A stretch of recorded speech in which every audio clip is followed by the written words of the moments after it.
पिंपळवंडी प्रकरणामध्ये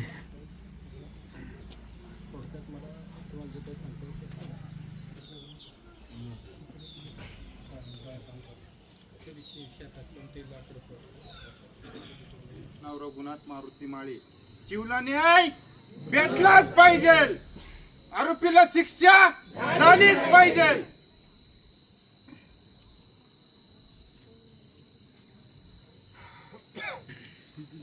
बोलले नाही ना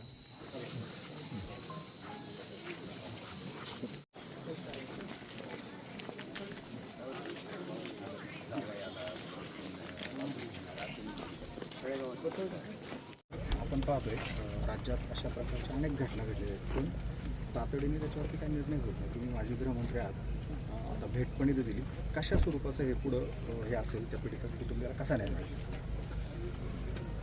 असं की या दुर्दैवी घटनेमध्ये एका लहान मुलीला आपले प्राण गमवायला लागले। पोलिसांनी आरोपीला तातडीने अटक केलेली आहे आणि तपासामध्ये ते जे करणं आवश्यक आहे, तो जो मुद्देमाल हस्तगत करणं आवश्यक आहे तोही केलेला आहे। आता पहिलं प्राधान्य हे राहील की 15 दिवसामध्ये हे आरोपपत्र चार्जशीट सादर केलं गेलं पाहिजे, तशा प्रकारच्या सूचना स्थानिक पोलीस अधिकाऱ्यांना दिल्या गेलेल्या आहेत। एकदा आरोपपत्र दाखल झालं की नंतर ही केस अतिशय जलद गतीने कोर्टामध्ये कशी उभी राहील, त्याच्यासाठी निष्णात वकील कसे दिले जातील हे आम्ही पाहणार आहोत आणि आरोपीला शिक्षा झाली पाहिजे, फाशीची शिक्षा झाली पाहिजे, ही सगळी स्थानिक नागरिकांची आमची सगळ्यांची मागणी त्याच्यामध्ये आहे।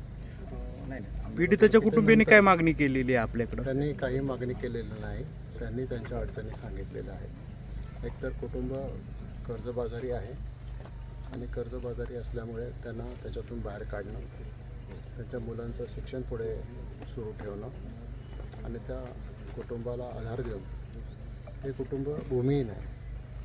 शासनाच्या योजनेप्रमाणे त्यांना जमीनसुद्धा शेतीसाठी देता येऊ शकते ती, आणि हे आदिवासी कुटुंब आहे, त्यामुळे आदिवासी प्रकल्पाच्या अंतर्गतसुद्धा या आदिवासी कुटुंबासाठी अनेक योजना असतात। त्या योजनेचा लाभसुद्धा या कुटुंबाला देणं आवश्यक आहे। पण सगळ्यात महत्त्वाचं हे आहे की जी घटना घडली त्याच्यातला जो आरोपी आहे त्याला कठोरात कठोर शिक्षा करणं, त्याला फाशी होईल असं बघणं, हे आमचं पहिली प्रायोरिटी आहे। दुसरी प्रायोरिटी आमची ही आहे की या घटनेमध्ये जे कुटुंब सापडलेलं आहे दुर्दैवी घटनेमध्ये, त्यांना उभं कसं का, त्या मुलीच्या पीडितेच्या 2 भावांचं शिक्षण कसं करणं आणि या कुटुंब आज जे भूमिहीन आहे त्यांना मदत कशी करणं, हे आमचं त्याच्यातलं पहिलं कर्तव्य आहे, ते आम्ही करणार आहोत। याच्यासाठी संबंधित अधिकाऱ्यांची उद्या सकाळी 8:30 वाजता बैठक बोललेली आहे आणि त्याच्यामध्ये आम्ही निर्णय घेऊ ते पुढे नेऊ। सर, पुन्हा अशा घटना आम्ही राष्ट्रवादी काँग्रेस पक्षातर्फे या कुटुंबाला त्यांचं कर्ज फेडण्यासाठी 5 लाख रुपयाची मदत करण्याचा निर्णय घेतलेला आहे आणि तो आम्ही करू आणि भविष्य काळामध्ये अशा घटना घडणार नाहीत याच्यासाठी जनजागृती करणं आणि अतिशय सतर्कता ठेवणं आणि सगळेच समाज गुन्ह्यागोविंदाने कसे राहतील हे पाहणं, हे आमचं प्रायोरिटी राहील। नसरापूर घटनेनंतर अशा घटना वारंवार घडत आहेत, राज्यात देखील घडते, काय उपाययोजना सरकारकडे?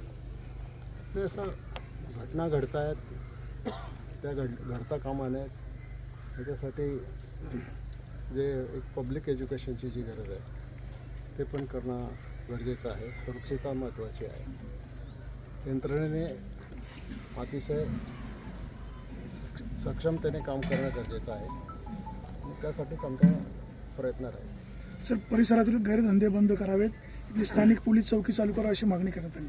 गावात पोलीस चौकी बंदच आहे खूप दिवस। गावामध्ये पोलीस चौकी मंजूर आहे, परंतु ती बरेच दिवस बंद आहे, त्याच्या संदर्भात सुद्धा ताबडतोबीने तिथं स्टाफ उपलब्ध करून देण्याच्या संदर्भात सूचना दिलेल्या आहेत आणि परिसरामध्ये जे अवैध धंदे सुरू आहेत त्याच्या संदर्भात सुद्धा ते बंद झाले पाहिजेत. कुठल्या परिस्थितीत ते टॉलरेट केलं जाणार नाही अशा सूचना दिलेल्या आहेत.